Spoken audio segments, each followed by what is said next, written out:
Hello everyone, I welcome you all once again to my education channel Prabhavi Education Hub, and in this video we are going to discuss about chapter 21 Indian polity है, Lakshmikant polity chapter wise we are covering.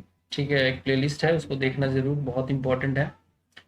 And एक और playlist है Indian economy की जो already completed है, 57 hours का course है। Reference इसका रमेश सिंह का बुक है, बहुत अच्छी किताब है। कुछ लोगों के बहकावे मत जाना जो कहते हैं कि ये अच्छी किताब नहीं है। यहाँ पे इतनी अच्छी किताब है कि कोचिंग इंस्टीट्यूशंस जानते हैं कि इस किताब को पढ़ने के बाद बच्चे उनके पास आएंगे ही नहीं, इतनी अच्छी किताब है, तो भड़काते हैं झुटमुट का।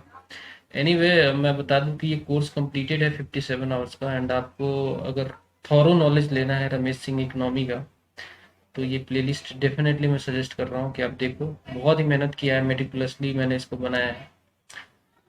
काफ़ी ज़्यादा बेनिफिट होगा। पीडीएफ भी अवेलेबल है, तो आप उसको देखना एंड पीडीएफ जरूर डाउनलोड करना, because revision is one of the most important thing. बिना रिवीजन के कुछ होना नहीं है भाई, पहले ही बता देता हूँ। रिवाइज नहीं करोगे, पढ़ोगे आगे बढ़ जाओगे, पढ़ोगे आगे बढ़ोगे तो आगे ही बढ़ोगे। ठीक है, एक्चुअल टर्म में आगे नहीं बढ़ोगे ज़्यादा ही आगे निकल जाओगे तो revision is very important, revision करना ही करना है, रिवीजन के बिना कुछ नहीं है। देखो, knowledge is little knowledge is a dangerous thing.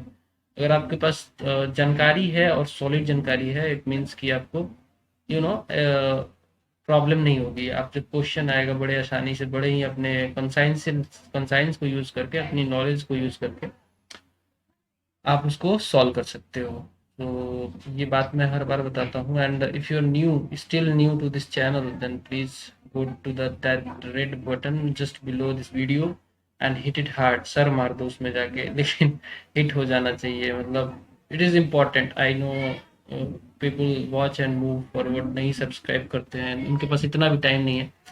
But this is important, continuity is important. And bell icon भी जरूर प्रेस कर लेना, दिस इज सपोर्ट। ठीक है, आगे बढ़ते हैं। पॉइंट वाइज वी कवर और चैप्टर्स। तो पहला पॉइंट यहाँ पे फीचर की बात करेंगे हम कैबिनेट कमिटीज की। ये है क्या, झोल क्या है ये कैबिनेट कमिटी? तो देखो, इसका कॉन्स्टिट्यूशन में ना कहीं भी मेंशन नहीं है।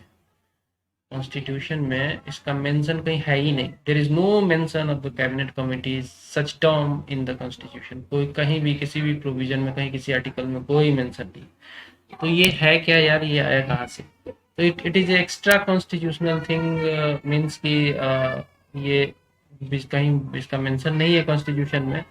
बट ये रूल्स ऑफ बिजनेस से निकाला गया है, rules of business of parliament. ठीक है, rules of business of parliament से, स्पेशली लोकसभा से निकाला गया है कि भाई इसका इस्टेब्लिशमेंट किया जा सकता है। पीएम इसका इस्टेब्लिशमेंट करते हैं, पीएम जब चाहे तब एक कैबिनेट कमिटी बिठाते हैं। दो तरीके की होती है कैबिनेट कमिटी। एक तो होती है स्टैंडिंग, जो चलती रहती है, परमानेंट नेचर की होती है। एंड एड होक होती है एक, जो कि टेम्पोररी नेचर की होती है, किसी पर्टिकुलर इशू के लिए कोई मुद्दा है जो सॉल्व करना है, जिस पे एक्सपर्टीज चाहिए, कोऑर्डिनेशन चाहिए, तो उसके लिए कैबिनेट कमिटी बिठा दी जाती है।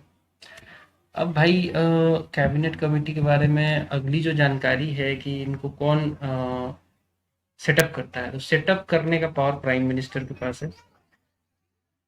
क्वेश्चन आ जाए एग्जाम में कि भाई कैबिनेट कमेटी को कौन सेटअप करता है, तो प्राइम मिनिस्टर आंसर टक से मार देना। एंड ये तब कर किया जाता है जब कोई एग्जीजेंसीज आती है, कोई ऐसा इशू आ गया, कोई कंडीशन आ गया जहाँ पे कोऑर्डिनेशन चाहिए, एक्सपर्ट लोगों की मीटिंग होनी चाहिए, तो कैबिनेट कमेटी बनाई जाती है किसी भी पर्टिकुलर मुद्दे के लिए, एग्जीजेंसीज वगैरह के लिए सॉल्व करने के लिए। मेंबरशिप इसका वेरी करता है, 3 से 8 लोग हो सकते हैं एक कैबिनेट कमेटी में। यूजुअली यहाँ पे ओनली कैबिनेट मिनिस्टर्स होते हैं, बट ऐसा नहीं है कि नॉन कैबिनेट मिनिस्टर को डिवेयर किया गया है, मतलब बाहर किया गया है। They can also become membership, but usually what is the trend? Trend यही है कि अभी तक जो बनते हैं, मैक्सिमम टाइम कैबिनेट मिनिस्टर ही बनते हैं, not non cabinet. But they are not debarred, they can also become the member of this.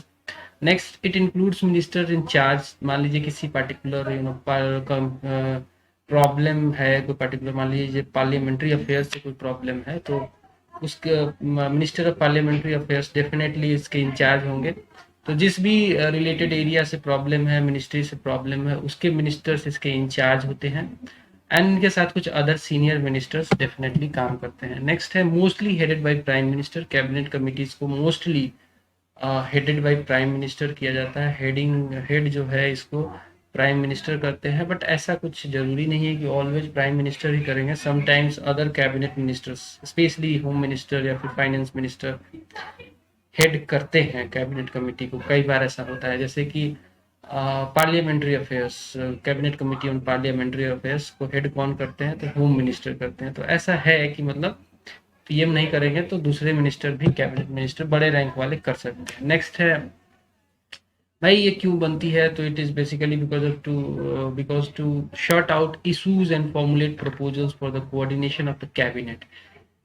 Cabinet के काम को और आसान करने के लिए, एक्सपर्ट टाइप डिसीजन लेने के लिए, जो इश्यूज है रिलेटेड, जो प्रपोजल्स होने चाहिए कैबिनेट के लिए, तो उसके लिए ये काम करती हैं। कोई कोई इशू है जो कि मतलब सॉर्ट आउट करना है जिसको, तो उसके लिए एक्सपर्ट टाइप लोग हो जाते हैं कैबिनेट के सीनियर मिनिस्टर्स, कैबिनेट कमेटी के कैबिनेट रैंक वाले मिनिस्टर्स इसको ट्राई करते हैं सॉर्ट आउट करने का, प्रपोजल्स देते हैं कि भाई ये काम होना चाहिए, डिसीजंस लेते हैं। बट इनका डिसीजन जो है वो कैबिनेट रिव्यू कर सकता है, मतलब it is not binding on the cabinet. But usually जो इनका डिसीजन होता है कैबिनेट कमेटी का, वो कैबिनेट मान ही लेता है, but it can review there decision. ठीक है, नेक्स्ट बढ़ते हैं।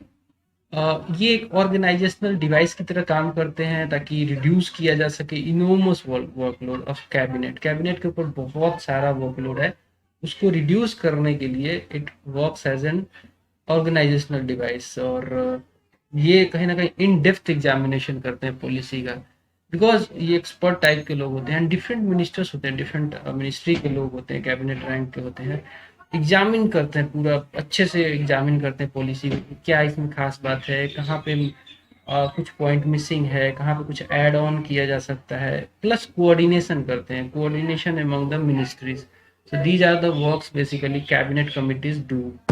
नेक्स्ट है, नेक्स्ट एट प्रेजेंट बात करें तो कितनी कैबिनेट कमिटीज है। We will not go to the past, because actually past में 1994 से देखोगे तो earlier the number of cabinet committees were more and it started reducing. 2013 में लगभग 10 थी। अब 2019 का ही डाटा देखेंगे हम लोग, बिकॉज पास्ट वाले data if you want you can refer the book, but what is important is the present cabinet committees. So there are total 8 cabinet committees presently working functional. They are cabinet committee on political affairs, ठीक है, they are cabinet committee on economic affairs, next is appointment committee of the cabinet, next is cabinet committee on security, cabinet committee on parliamentary affairs, cabinet committee on accommodation, cabinet committee on investment and growth, and cabinet committee on employment and skill development. So these are the cabinet committees presently working. There are total 8 in numbers. The most important, the most powerful cabinet committee is the cabinet committee on political affairs, the number one. Okay. हम इसके बारे में जानेंगे कि ये cabinet committee का function क्या है। तो एक्चुअली अलग अलग कैबिनेट कमेटी के अलग अलग फंक्शंस हो सकते हैं, अलग अलग मैटर्स को देखते हैं ये लोग। तो चलिए एक एक करके देख लेते हैं functions of the cabinet committees. ठीक है, देखिए इनमें से सबसे इम्पोर्टेंट जो 8 मैंने बताया उनमें से मोस्ट इम्पोर्टेंट है 4।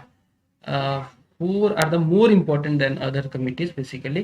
तो एक एक करके देख लेते हैं उन चारों को। पॉलिटिकल अफेयर्स कमिटी जो है पॉलिटिकल अफेयर से रिलेटेड, वो डील करती है all policy matters pertaining to the domestic and foreign affairs.